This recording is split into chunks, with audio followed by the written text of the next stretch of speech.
Rachovides, thank you for participating and supporting our stakeholder dialogue. What are the main things that you like about this form of working together, this format and workshop? Thank you. I like this a lot. Euromines is about collaboration, communication, sharing knowledge, sharing ideas, being European, giving meaning to working together in our industry in Europe, and forcing people to get up and think in a different way and interact in a slightly more challenging way, I think is wonderful. There's no rights, no wrongs in situations like this, so it forces a little more creativity. We use the word disruptor a lot today. I'm not sure that that's right, but it provokes some creativity. But when people are enjoying what they do, they tend to deliver positive results. So my congratulations to you. Thank you. So this is a way to experience new things. Is it a way to learn new things? There's always new ways to learn new things, and I think that as long as you keep your eyes open, I think it was Einstein that said that the true measure of intellect is imagination, and I think we need to have imagination and not be afraid. So yes, I think it's great to learn new things and not to be afraid of new things.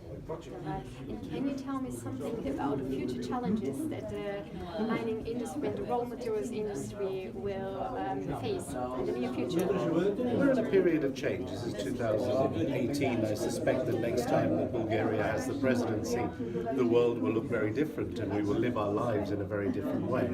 We're looking at electric vehicles, we're looking at decarbonization, new sources of power. Even the way we do business will change with the very imminent advent of blockchain technology.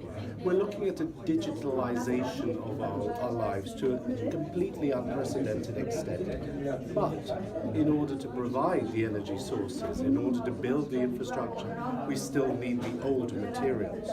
So yes, the world is changing. Our challenges are to meet those changes and to deal with that step into the unknown, not to be afraid. Those are our real challenges, to have the confidence that we can deliver. Europe is fantastic in innovating. We have nothing to be afraid of. Keep Europe great. Keep Europe clever, keep Europe great, keep Europe looking forwards, not backwards.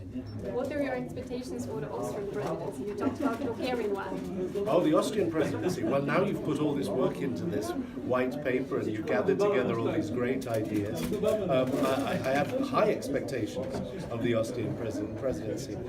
Austria has been a tremendously effective supporter, not only of our industry, but the industries we work with, the industries that supply to us, the industries that we supply, the industries that we complement and to an extent compete with. Austria has been a great supporter of industry. It has been a great supporter of technological change, of efficiency, and of the proper use of capital. So that's a very high standard already. And now you take on this greater challenge of moving with the white paper, with the initiatives that will come from the presidency, moving our industry forward to meet these new challenges. It was a nice final. Thank you for the statement. Thank you very much. Thank you all very much.